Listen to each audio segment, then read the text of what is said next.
will be taking the U.S. Senate seat, replacing Carl Levin, who has served on the U.S. Senate for the past 36 years. ULM says they lived without this toilet for about a week, and it wasn't installed until yesterday, right after we gave the landlord a call. Some parts of the jail, like these dormitories, don't have surveillance cameras, so deputies had to rely on these handheld video cameras to record situations. Now, things are hands-free with the body cam. Hungry?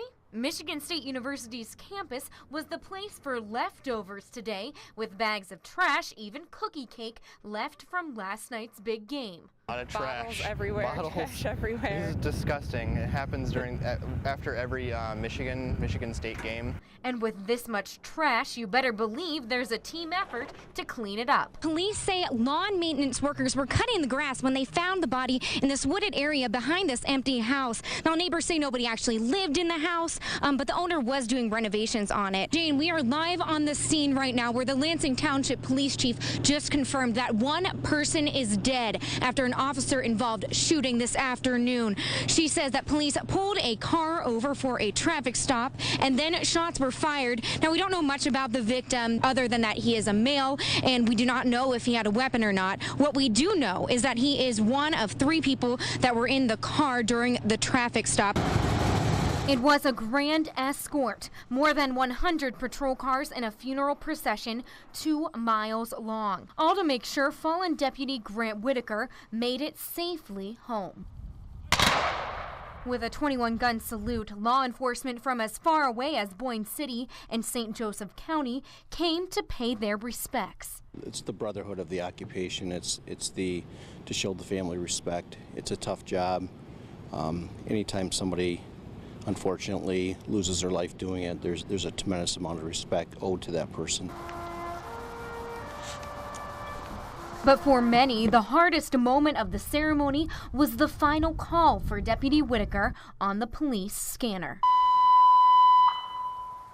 is the last call for Deputy Grant William Whitaker.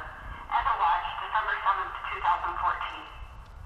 Gone, but you will never be forgotten. For police officers, that hits home because we're communicating all the time, and that's one of the last things you want to hear is not an officer respond when they're called, because at that point you're not really sure what happened. That's what got me today.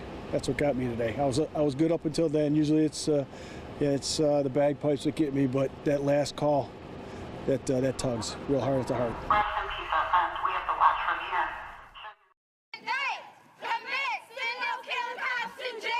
A movement that began in Ferguson, Missouri, is felt in Lansing tonight as people march to the Capitol with a message. We matter. Now we have to show the rest of the world that we do matter and make them believe that. 1 week ago, a grand jury chose not to indict Ferguson police officer Darren Wilson in the death of Michael Brown. And although the incident happened hundreds of miles away, What do we want? Justice! When do we want it? protesters say the issues hit close to home. The movement is here and now, and we must be a part of that. What has happened in Ferguson could literally happen anywhere, anytime. I think the problem is a disconnect. There's a lack of trust. There's a mistrust between our community and our officers. There's a problem where our police force doesn't necessarily look like our community that is serving. Some at the rally say they have already been talking with local law enforcement, and their goal is change. We shall overcome.